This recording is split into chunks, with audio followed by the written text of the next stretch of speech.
Welcome in, everyone, to the Voice of College Football OU Boomer Sooner.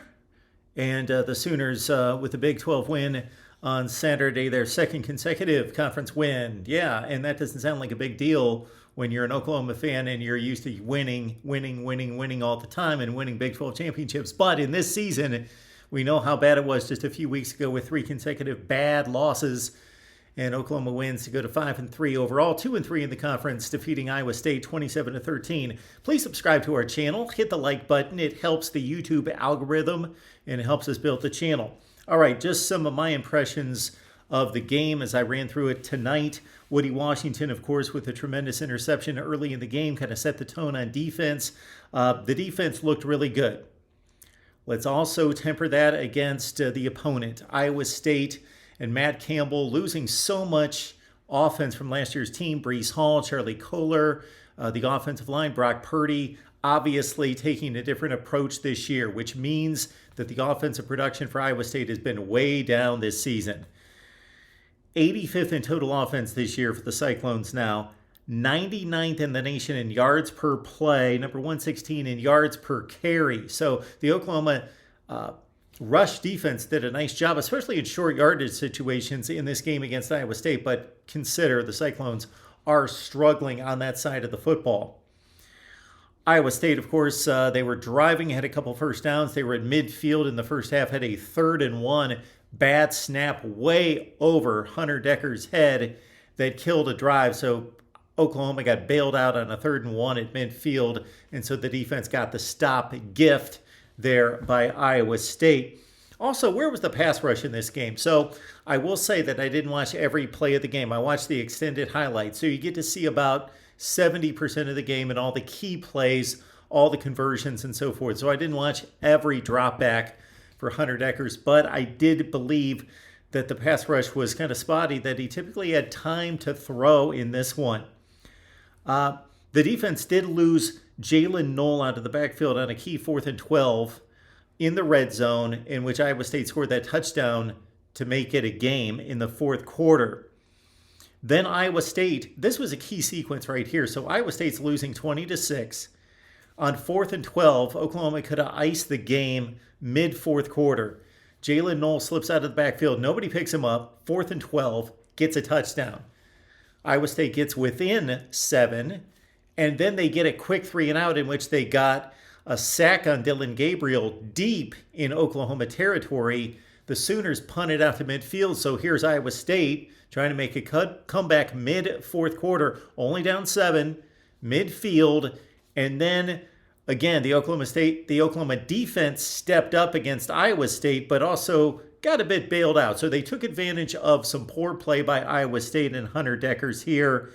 We saw the Justin Broyles diving interception on the overthrow. That's what happened after that midfield sequence after the punt and the Dillon Gabriel sack that led to the punt. Justin Broyles made that diving interception, and then Oklahoma still gave it up on downs offensively, but then with 5 minutes left to play, of course, Danny Stutzman made a tremendous play in which he wasn't actually, either Deckers thought he could throw it past him or he didn't see him. And Danny Stutzman made a break on the football, read it all the way, made the pick to bring it down inside the 5, and that sealed the game. The Stutzman interception, that was game, set, match right there for the most part.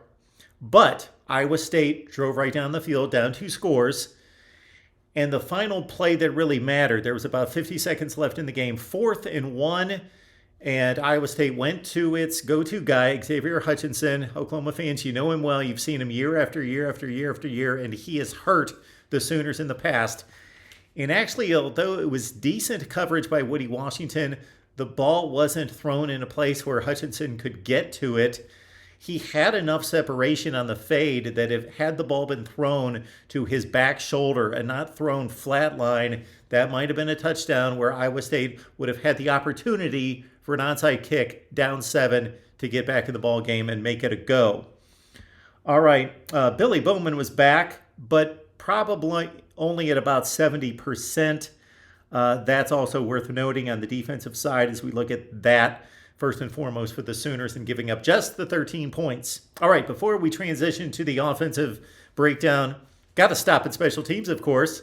The fake field goal was a thing of beauty, wasn't it?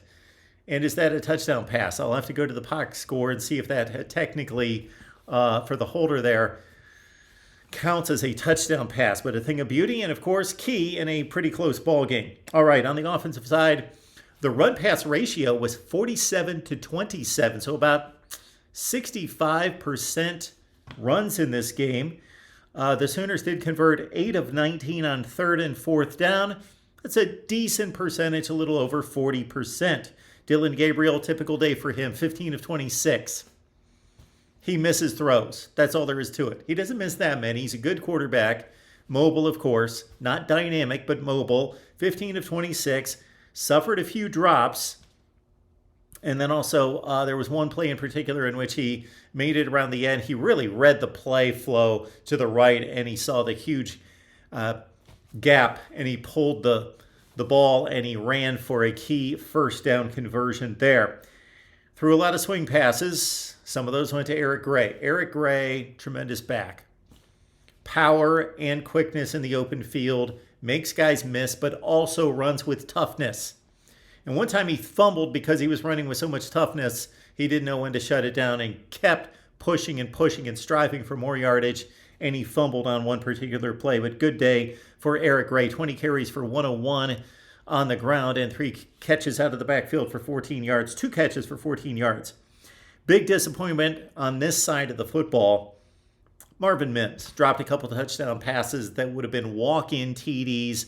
Oklahoma had to settle for a field goal, maybe broken open the game. Jalil Farouk had a tremendous reception in the first quarter, which he went up high, was flipped, held onto the football there. And also he got lost in coverage on a play on a 3rd and 11 where the Iowa State defense somehow lost track of him because they lined up at a picket fence at the yard marker, at the first down conversion marker. They had 4 or 5 defenders there, and they still lost him, and he broke free for the 41-yarder to keep that drive alive to a scoring play right there. The Iowa State defense, kind of conversely, complete opposite story to trying to gauge the Oklahoma defensive performance against a bad Iowa State offense. Well, flip the script because the Iowa State defense has been tremendous this year. They only gave up 10 points to Kansas State. They only gave up 14 to Kansas. They've held just about everybody down.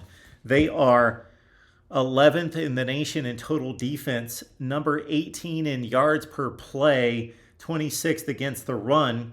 And again, Eric Gray runs 20 times for 101 against a defense that's top 25 in the nation in rushing defense. You see right there the Pro Football Focus numbers and their grading system for Oklahoma against Iowa State. Anton Harrison graded out number 1 on the offensive side of the ball. Farouk, you see at number 4, and then you see the top 6 with Reggie Grimes and Jaden Davis tying for the 5th position. Key Lawrence had a big game. We also want to note in this one that Deshaun White had 14 tackles total for the Sooners.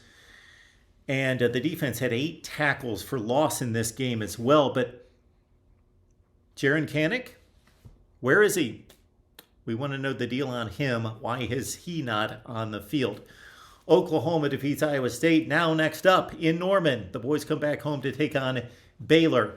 And the Baylor Bears, with only 2 losses in the conference, coming off a huge win by 4 touchdowns over Texas Tech. They're in the running for a spot in the Big 12 championship, but they have no margin for error.